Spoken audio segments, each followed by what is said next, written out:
Today we're looking at the parole hearings of two pedos. Both were charged and convicted of despicable acts against children. Let's take a look. John Drolin, What's your DOC number? 774514. I'm going to read you your offense. Offensive class, first time. Sentencing, molestation of a juvenile. Sentencing date 11/9/2022. Sentenced to 15 years hard labor. Parole date 9/22/24. Good time, date not eligible. Full term date 9/24/2034. Your case will be handled today by Miss Stapleton, and we have some people in support and oppose.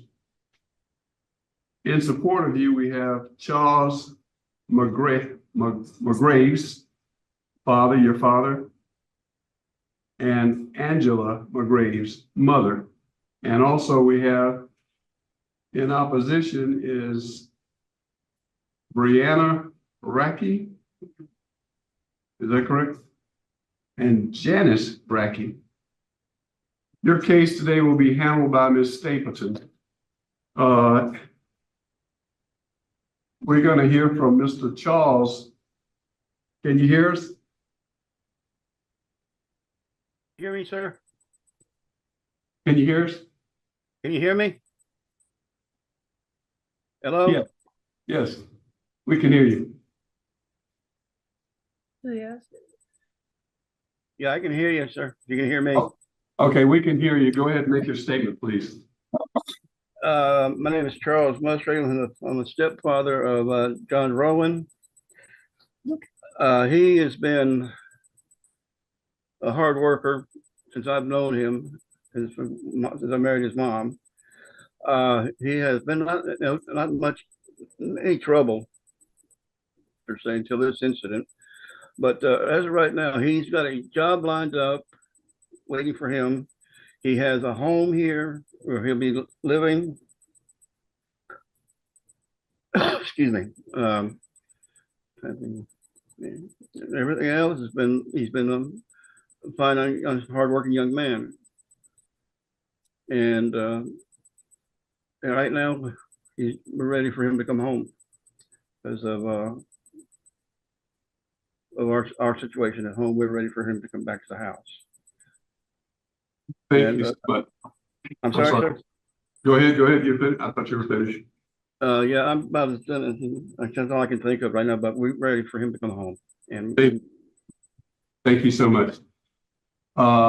Miss Angela, Andrea, Angela. Angela. It's Angela. Okay. I'm his mother. He's always been a hard worker. Like his father said, never had any trouble out of him. This first time he's ever been in jail. And he like has a home here. He has support from his family. And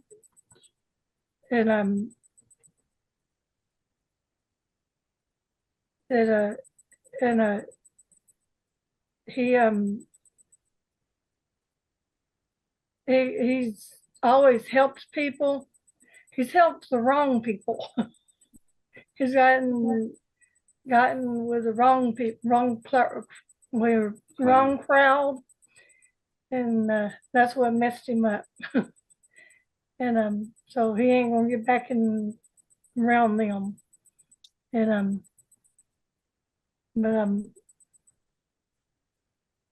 and we just need him home because of our health and financial, and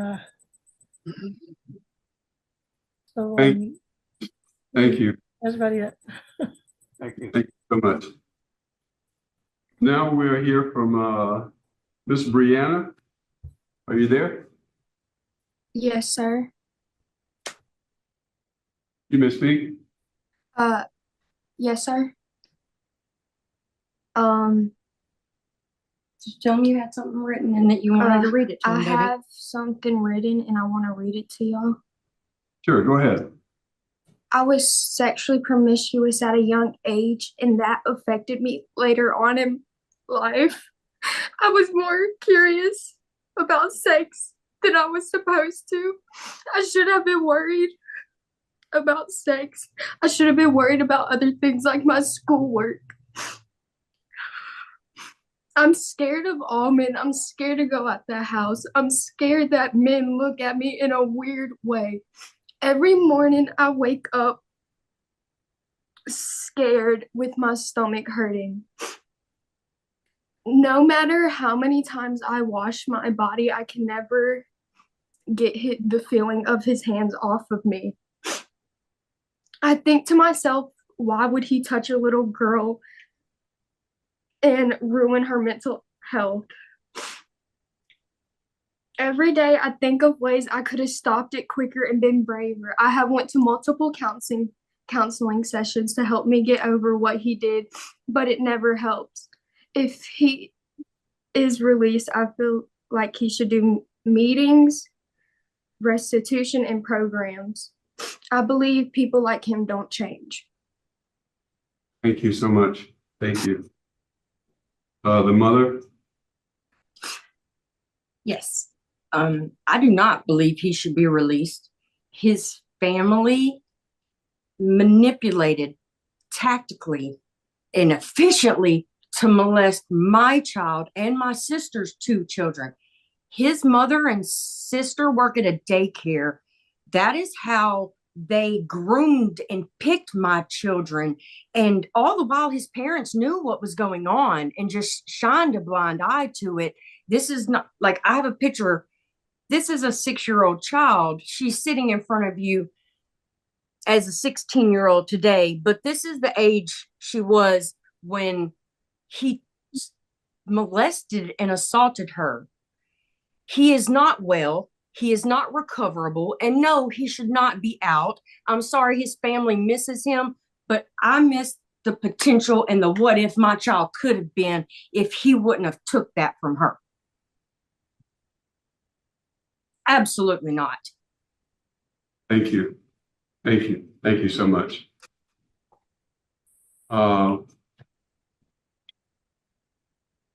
Mr. John, we have handling your case today.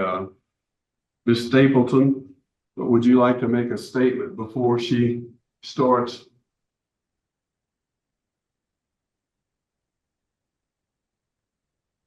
Can you hear me?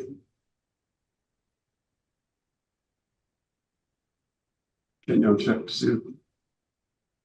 Can you hear me? Huh? And we're talking to you. Yes, sir. Would you like to make a statement before we pass your case on to Ms. Stapleton?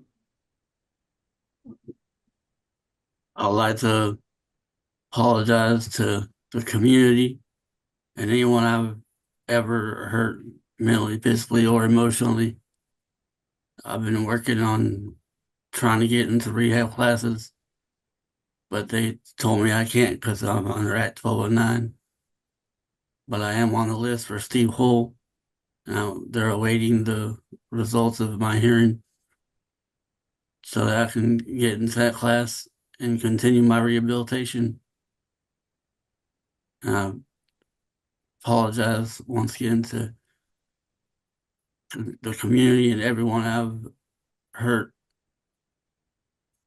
And I'm working to change myself and better myself. I've been staying in the Bible and doing little Bible studies with the others that want to change and continue to work with the Lord. And I'm ready to continue my rehabilitation as soon as the Steve Hull program allows me in. Thank you. Thank you so much. Ms. Stapleton, are you ready to take the case? Yes, I am. So I listened to what you just said. Of course, I listened to the victims also just now. And what you heard was what happens when children get molested. the consequences are lifelong. This child is gonna, now she's 16 years old, and we can only hope and pray that she does have a breakthrough and is able to get on with her life. I'm going to read what the DA said, and I think it pretty much covers it, because this situation started when a child was 4 years old up to the age of 13. So, and there were 3 little girls involved, 3 children involved. So the DA, I think, says it right. On behalf of Caddo Parish District Attorney, the ADA Alexandria, I can't pronounce the last name, submitted the following statement. They strongly oppose release based on the serious nature of the conviction, the number of victims, and the extreme youth of his victims. The DA's office added that Joan only pled guilty to 1 count. He was charged with 3 counts concerning 3 different victims. Doran's abuse spanned several years, and their office believes he is highly likely to reoffend if released. He demonstrated that he poses a serious threat to the safety of the community, especially children. The lifelong trauma inflicted on his victims cannot be understated, and he should be made to serve the entirety of his sentence. So I think they covered everything. And as far as I can tell, you've only served it from the time of arrest, including that 4 years of a 15-year sentence. Is that correct? Mr. Johan? No, ma'am, it'll be 5 years on September 22nd. Okay, so you're fixing to serve 5 years of a 15-year sentence, is correct? Yes, ma'am. All right, so 1/3 of your sentence. Okay. All right, that's all I have to say. Mr. Prater? No questions. No questions. Thank you. Is the board prepared to vote? Yes. Yes. Ms. Stapleton, since you led, what's your vote? My vote is to deny based upon the seriousness of the crime and that he's only served 1/3 of his sentence. Oh, Mr. and I'm sorry, law enforcement and victim opposition also. Mr. Prater? I concur. The seriousness of the crime, the length of time he served, or lack of a length of time, or the short period of time that he served. And that's the reason I'm denying. My vote also is to deny. And Mr. Durham, you've been denied today, and this concludes our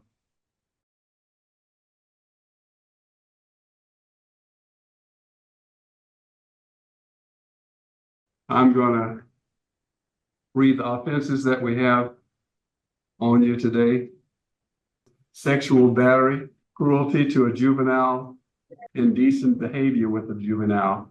Sentencing date, CT 110 is 10 years. DOC each CT to run concurrent. CT 11-12 is 10 years.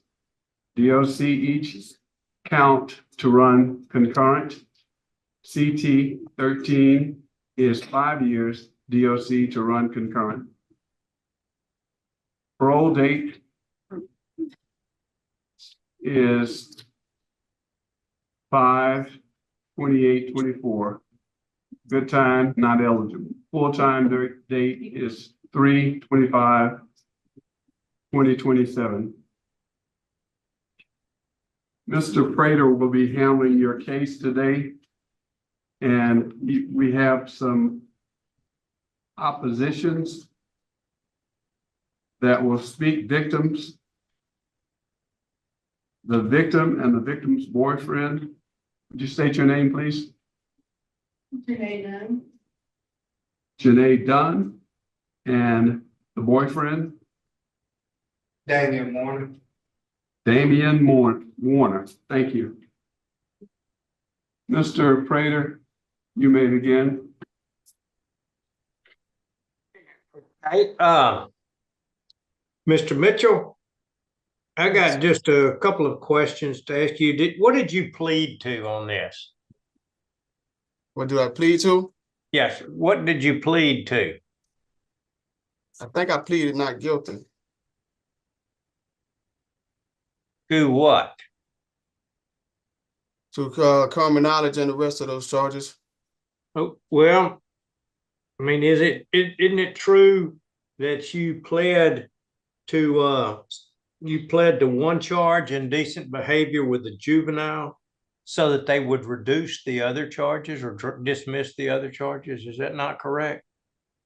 Yes, sir, that is. So you did plead guilty to having a relationship with one of the children. Mhm.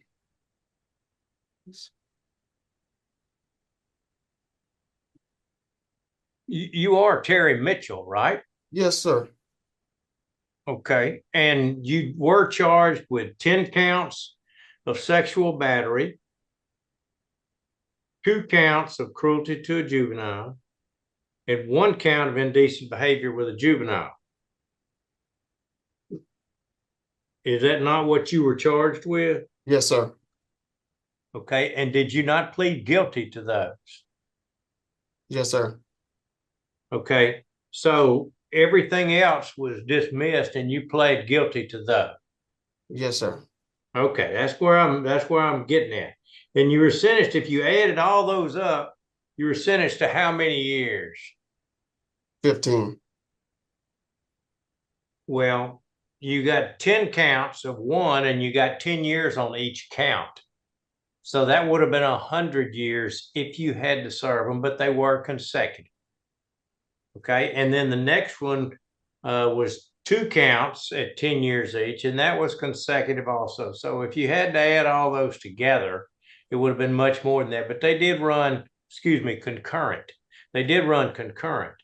And then you got to 5 years consecutive. So you did get a total of 15 years, but if they were stretched out by count, it would have been much more than that. And of that, how much have you served? Of the 15 years, how much have you served? Like 11. Like 11, I got 3 more. Okay.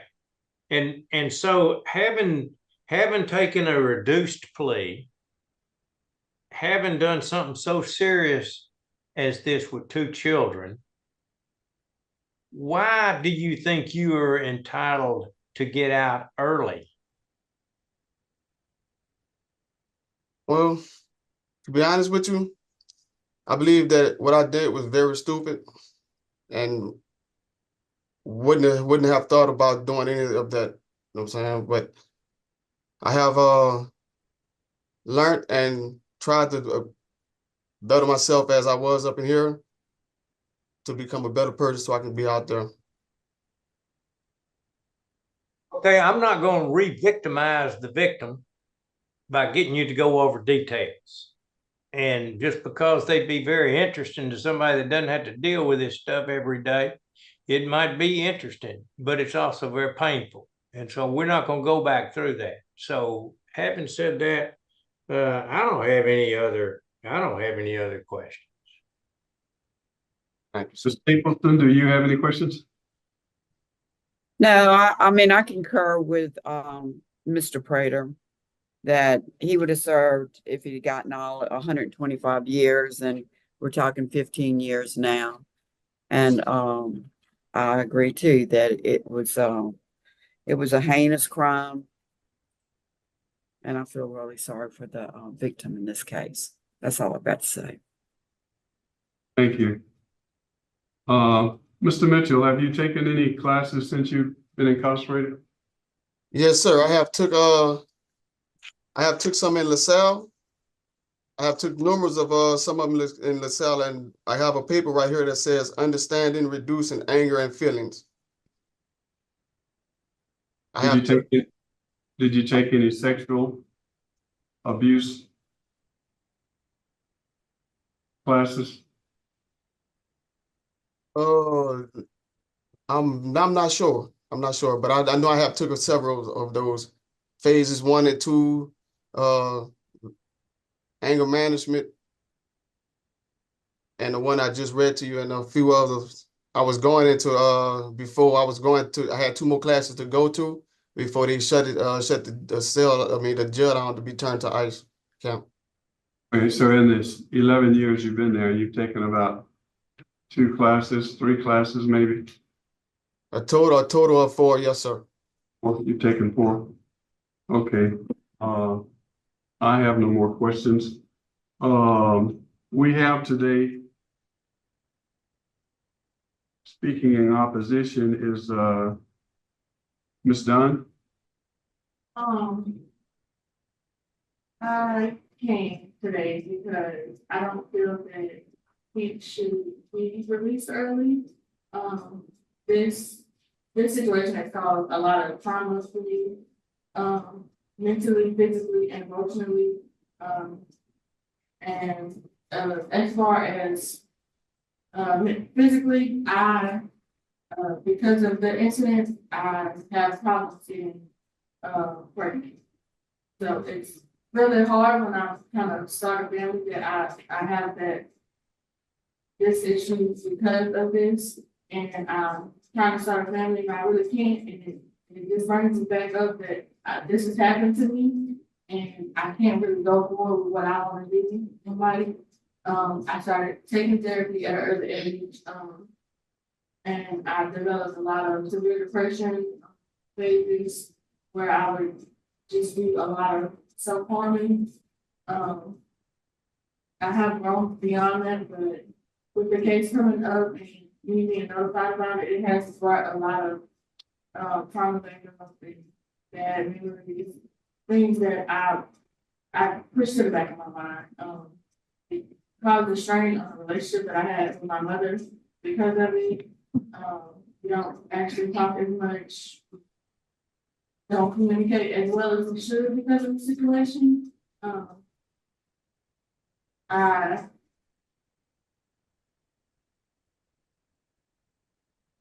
I'm more so just feel as though that there's more work to be done within himself. I'm not really sure that what he responded today is something that he should be released on by what he said. I feel like there's more work that needs to be done and something else that could possibly happen in terms of him bettering himself to feel like he can be in the outside world. Thank you. Thank you so much. Warner, Mr. Warner. He's not, Mr. Dunn, the victim's father would actually like to speak if that were possible. George Dunn.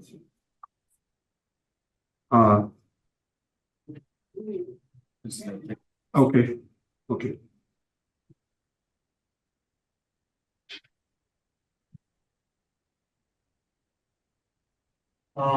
What I can say is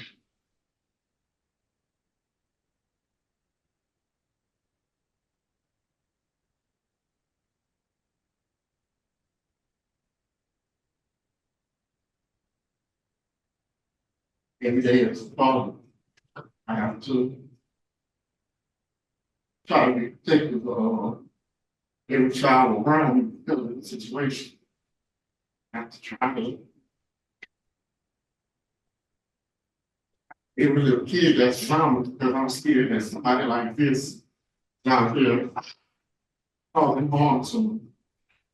And reason why I feel like we shouldn't be able to get out right now is because even after what he just said, he hasn't been through any type of learning situation to where he can behave himself when he gets out. I don't want him to get out and not have the strength of his son to be around somebody else's child, but it's never somebody else's kid. I can say every day for me, it's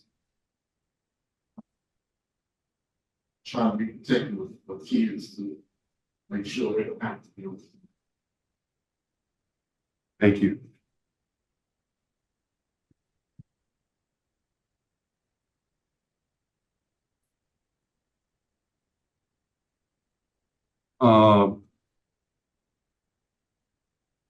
At this time, Mr. Prater and Ms. Staples, are y'all ready to vote? Yes. Yes. What's your vote, Mr. Prater, since this is your case? Deny this due to the seriousness of the crime, the fact he hadn't taken any classes since then, and doesn't appear that remorseful. Deny. Ms. Stapleton? Yes, sir. I'm going to deny too. And if the victim is still listening, I'm not saying that you need to do this. I just want to put it out there. There is help for sexual assault victims through the Crime Victims Reparations Fund and through an organization called STAR. It's Sexual Trauma Awareness and Response. And there's somebody that you can go to and get free help. Because I do know that this brings everything to the surface. And possibly you've already been told that, probably through the Crime Victims Assistance with the DOC. But this is just me double checking and wishing you well. But I vote to deny. Thank you. My vote is to deny also. And Mr. Mitchell, your case has been denied by 3 of us, full panel, and we wish you well. We hope that you would take some more training and classes. If you like this video, please subscribe. I post multiple court videos every week. Until next time.